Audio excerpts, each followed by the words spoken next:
Shalom, selamat pagi Bapak Ibu Saudara yang dikasihi Tuhan Yesus Kristus. Kembali kita berjumpa melalui renungan firman Tuhan yang akan kita baca dan dengarkan bersama hari ini. Senang kita berjumpa, damai sejahtera dari Allah yang melampaui segala akal dan pikiran kita. Itulah yang akan senantiasa memelihara dan hati dan pikiran kita dalam Yesus Kristus. Mari kita satukan hati untuk berdoa sebelum dengarkan firman Tuhan. Tuhan Yesus yang maha baik, hati kami dipenuhi dengan rasa syukur dan terima kasih buat nafas kehidupan dan hari yang baru yang Tuhan Yesus karuniakan kepada kami. Kami akan menjalani sepanjang hari ini, berkati dan urapi firman-Mu menjadi kekuatan bagi kami. Dalam nama Tuhan Yesus kami berdoa. Haleluya. Amin. Firman Tuhan yang akan kita baca dan dengarkan hari ini tertulis dalam 2 Korintus pasal 1 ayat 8 sampai 9. Begini firman Tuhan, sebab kami mau saudara-saudara supaya kamu tahu akan penderitaan yang kami alami di Asia Kecil. Beban yang ditanggungkan atas kami adalah begitu besar dan begitu berat sehingga kami telah putus asa juga akan hidup kami. Bahkan kami merasa seolah-olah kami telah dijatuhi hukuman mati. Tetapi hal itu terjadi supaya kami jangan menaruh kepercayaan pada diri kami sendiri, tetapi hanya kepada Allah yang membangkitkan orang-orang mati. Dari ayat-ayat yang kita baca dan dengarkan hari ini, kita akan berbicara tentang sikap yang benar terhadap penderitaan.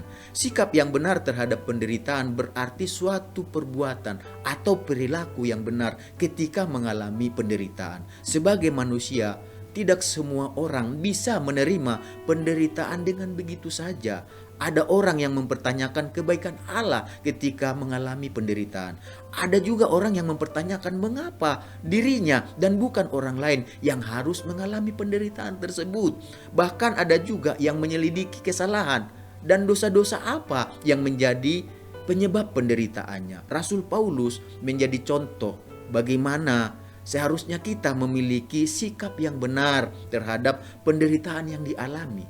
Penderitaan yang dialami Paulus begitu besar dan berat sehingga membuatnya putus asa. Bahkan ia sampai merasa seolah-olah dijatuhi hukuman mati. Seperti yang tertulis dalam 2 Korintus pasal yang pertama ayat 8 dikatakan, sebab kami mau saudara-saudara supaya kamu tahu akan penderitaan yang kami alami di Asia Kecil.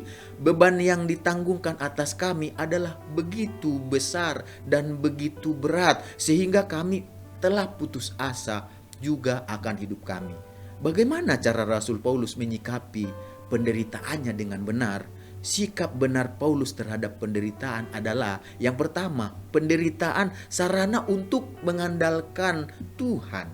Penderitaan yang dialami mengajarkan supaya tidak mengandalkan kekuatan sendiri tetapi kekuatan Tuhan. Seperti itu yang tertulis di dalam 2 Korintus pasal yang pertama tadi ayat 9. Bahkan kami merasa seolah-olah kami telah dijatuhi hukuman mati. Tetapi hal itu terjadi supaya kami jangan menaruh kepercayaan pada diri kami sendiri, tetapi hanya kepada Allah yang membangkitkan orang-orang mati. Jadi tujuan dari penderitaan, cara menyikapinya dengan benar.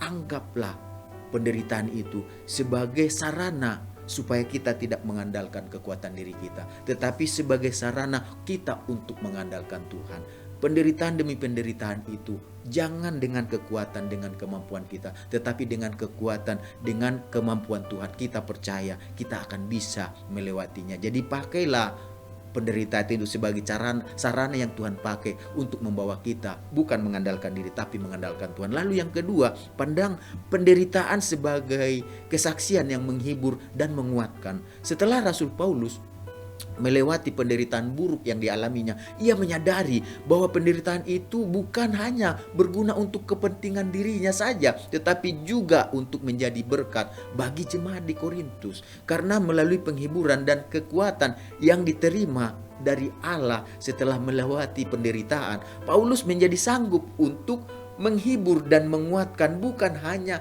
dirinya saja, tetapi orang-orang yang mengalami penderitaan. Seperti yang tertulis dalam 2 Korintus pasal yang pertama ayat 3-4. Terpujilah Allah Bapa Tuhan kita Yesus Kristus, Bapa yang penuh belas kasihan dan Allah sumber segala penghiburan, yang menghibur kami dalam segala penderitaan kami, sehingga kami sanggup menghibur mereka yang berada dalam bermacam-macam penderitaan dengan penghiburan yang kami terima dari Allah. Jadi penghiburan yang mereka saksikan kepada orang-orang, penghiburan yang mereka terima dari Allah sendiri. Kekuatan yang mereka saksikan kepada orang-orang adalah kekuatan yang mereka terima dari Allah sendiri. Jadi mereka sanggup menghibur dan menguatkan orang lain karena mereka telah dihibur dan dikuatkan oleh Tuhan sendiri. Jadi Bapak Ibu Saudara yang dikasihi Tuhan Yesus Kristus, dari kisah penderitaan yang dialami dan dilewati oleh Rasul Paulus,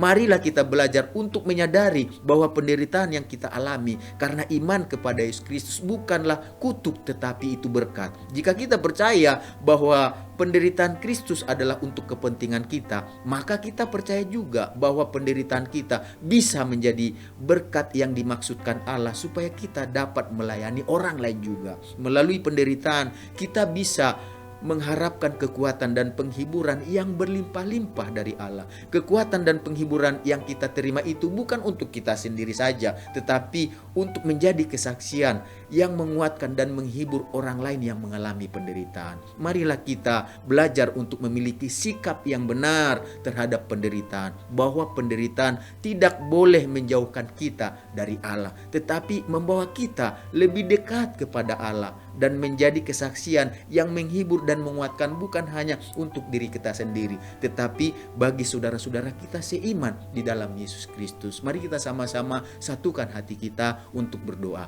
Tuhan Yesus, kami mengucap syukur buat kebenaran firman-Mu yang kami sudah baca dan dengarkan bersama hari ini. Biarlah kami memiliki sikap yang benar ketika kami dihadapkan dengan berbagai penderitaan. Penderitaan adalah cara Tuhan supaya kami tidak mengandalkan diri kami, tapi kami mengandalkan Tuhan. Penderitaan adalah cara Tuhan supaya dengan mendapatkan penghiburan dan kekuatan ketika kami melewati penderitaan, kami juga bisa menghibur dan menguatkan orang-orang yang mengalami penderitaan. Jadikan kami bukan hanya penyampai dan pendengar, tapi pelaku firman-Mu. Karena dengan melakukan kebenaran firman-Mu, segala berkat yang terbaik yang Kau janjikan dalam firman-Mu akan menjadi bagian kami. Biarlah kami menjalani sepanjang hari ini di dalam nama Tuhan Yesus. Haleluya.